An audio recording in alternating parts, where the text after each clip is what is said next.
approchez, le marché du bonheur est à la portée de tous les cœurs amoureux des bonnes saveurs. C'est par ici que ça se passe. Derrière moi, un produit acheté, un produit offert. C'est la promotion du jour faite avec amour. Alors, qui veut du poisson bien frais, de la charcuterie bien choisie, du fromage qui dégage, de la viande extra tendre et des fruits et légumes bien exquis. Je crois qu'il y a eu confusion dans la tête de notre drôle de Parisienne là. Elle devait pas nous faire découvrir une épicerie originale et extraordinaire.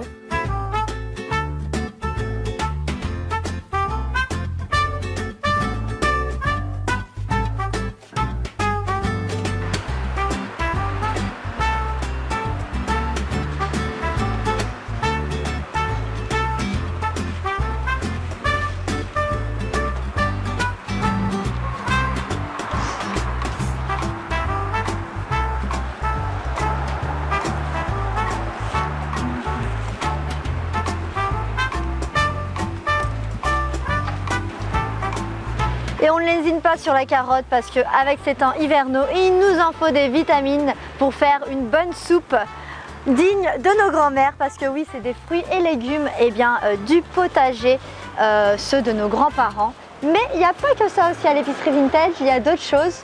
Je vais vous montrer, venez. Ça y est, on est à l'intérieur. Est-ce que vous êtes prêts à découvrir ce qu'il y a en plus des fruits et légumes? C'est maintenant. Et on va commencer avec le premier objet qui, je pense, va plaire au génie. Regardez. La lampe. Ça serait parfait ça pour lui, une nouvelle lampe. Il serait content. En plus, il peut rentrer à l'intérieur. Waouh, elle est magnifique. Eh ben ça y est, je crois que j'ai trouvé ma nouvelle maison moi. On va y réfléchir. Mais il y a d'autres objets alors, suivez-moi. C'est quoi ça? Enfin, quelle question. C'est une lampe bien évidemment. Heureusement que je suis là pour éclairer la Parisienne, hein. Ah, c'est une lampe, ah d'accord. Ah, c'est marrant, c'est une lampe. Ah bah tiens, une deuxième lampe pour toi, Jenny. Bon, je pense que dans celle-ci, tu rentres pas. Waouh. Regardez. Les Polaroids. Vous pensez qu'on peut se faire des selfies avec? Ah, je te vois venir avec ton Polaroid drôle de Parisienne. Tu veux prendre le génie en photo? Eh ben non, je suis déjà rentré dans ma nouvelle lampe moi. C'est la classe, hein? Selfie en mode Polaroid. Ah, la radio. Ah oui, donc là, on tournait ici, regardez, pour choisir sa station de fréquence. C'est fou. On va écouter Ado. Enfin, maintenant, c'est Swing 98. Décidément, elle tape toujours à côté. Ado FM ou plutôt Swig maintenant, c'est 97.8. Enfin moi, perso, je suis plutôt branché sur Génie FM. Bah, les fruits et légumes, hein, on les retrouve aussi à l'intérieur. Regardez là, les miroirs. Typiquement, les miroirs qu'on peut retrouver chez nos grands-parents. Il a vécu, hein, ça se voit. Hein. Mais en même temps, c'est beau de voir des objets qui ont vécu comme ça. On n'a plus cette sensation de les voir vieillir, nos objets. Et on remplace tout, on change tout dès que ça marche plus. Mais même quand ça vieillit, c'est beau et ça a un certain cachet. Et c'est agréable de revoir ce vieillissement des objets qui perdurent dans le temps.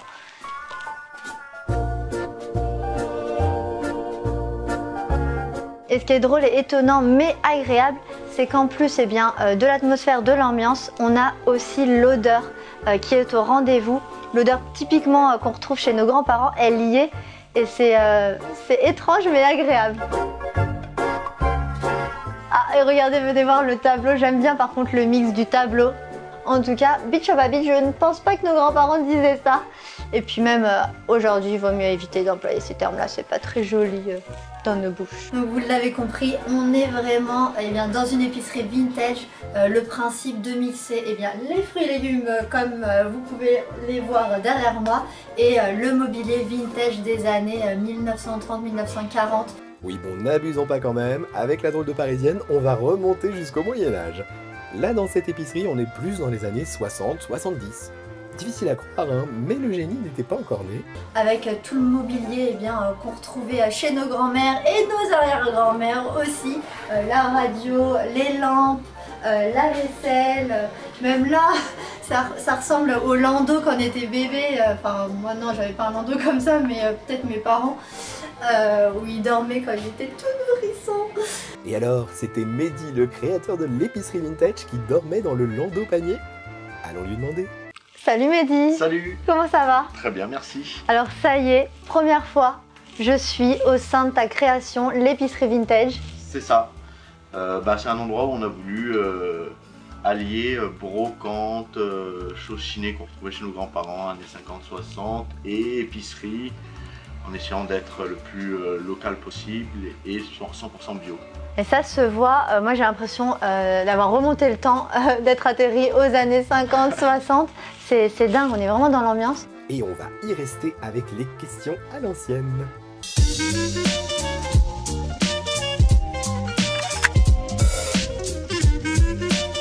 Est-ce que c'est un dimanche après-midi au grenier qui a donné vie à l'épicerie vintage? C'est un dimanche après-midi, c'est certain, mais pas au grenier, au vide-grenier, Ah, vide-grenier. où je vais souvent parce que j'adore chiner des nouvelles choses. Et en accumulant à la maison, je me suis dit il faut vraiment que je mette ça plus en valeur dans une boutique. Et puis j'avais aussi à cœur de présenter des produits de producteurs en fait, qui venaient directement de la ferme. On a du mal à trouver de nos jours en ville. Et c'est un objet en particulier qui t'a donné cette idée ou pas? Non, Ou c'est un ensemble, c'est plein d'objets? Une accumulation. D'accord.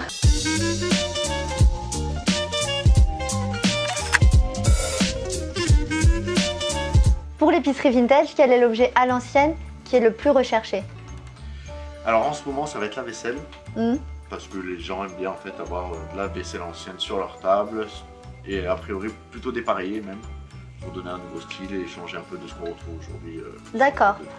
Donc pas une vaisselle unique, mais plusieurs types d'assiettes, de couverts. Ça, ouais. Les pareils, les couleurs, les formes. D'accord, pour recréer un univers vintage. C'est surtout une génération qui a connu ça sur les tables de leurs grands-parents et qui cherche à refaire ça À chez refaire eux. ça, à reproduire. Exactement. D'accord.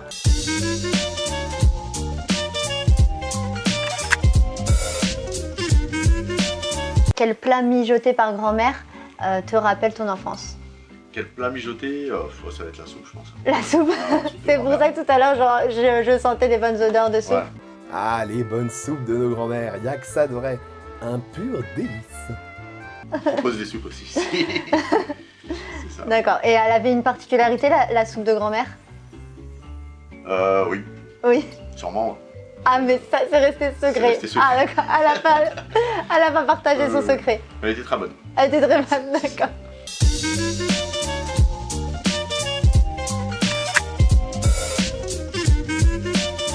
Pour toi, quel est l'objet à l'ancienne que tu aimerais encore avoir aujourd'hui?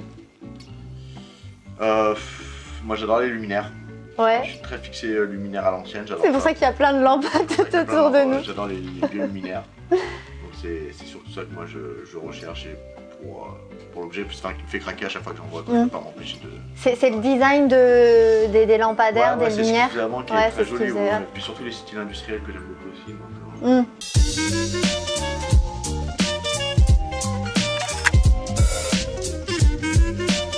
Et à ton avis, pour toi, dans le futur, quel objet tendance deviendra vintage? La question qu'on se pose, c'est surtout est-ce que les objets d'aujourd'hui sont Sur- faits pour être gardés quoi. Oui, Je crois c'est pas. vrai, c'est Je très crois pas que- éphémère. voilà. Je crois pas qu'il y ait beaucoup d'objets qu'on a chez nous aujourd'hui, qu'on a acheté neufs, qu'on va garder très longtemps. Ouais. Bah alors, et le génie dans tout ça? Je pense que le vintage et moi, on ne fera qu'un d'ici quelques décennies. Et ça donnera le Génitage. Et puis c'est très vite éphémère et Ouais, il n'y a voilà. plus de cachets comme on peut Maintenant, retrouver on avant. est dans la surconsommation, donc on achète, on se débarrasse, on se débarrasse, on garde plus grand chose quoi. Dès qu'on déménage, on ramasse Ouais. tout. Ouais, c'est vrai. On se trimballe pas avec nos meubles. Il y a moins de valeur aussi, peut-être Ouais, aussi ouais. sentimentale et Ah oui, traditionnelle.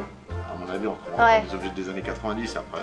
Oui, ouais. C'est l'an 2000, il Ouais. n'y aura plus beaucoup d'objets qui sont faits pour être gardés sur le long terme. Donc pour toi, il n'y en a pas. La fin D'accord. du vintage est annoncée. C'est ça, c'est la fin du vintage. Mais non, parce que grâce à l'épicerie vintage, ça reste éternel. Donc plus le temps avancera et plus on viendra chez toi pour faire des petites trouvailles, des trésors des années 60, C'est ça. 80, 90. Mais ça s'arrêtera aux années 90 pour Mehdi. Ce sera plus du vintage après. C'est ça. Ce sera de l'antique. Ce sera de l'antiquité. Grâce à l'épicerie vintage, le vintage restera éternel. C'est Donc ça. n'hésitez pas à y aller. C'est l'adresse 4 rue Sorbier. 4 rue Sorbier, dans le 20e, à côté de Ménilmontant. C'est pas très loin, donc on vous y attend. Merci beaucoup, Mehdi. Merci à toi. Il n'y a pas à dire, l'épicerie vintage regorge de trésors à manger et à chiner. Alors, quelle va être l'humeur de notre drôle de parisienne sur l'échelle du cœur? Alors, comment ça marche? Rien de plus simple. Un parapluie signifie un peu, 2 parapluies signifient beaucoup, et 3 parapluies signifient passionnément. Alors, drôle de parisienne, quel est ton verdict? Pour l'épicerie vintage, ça sera 3 parapluies.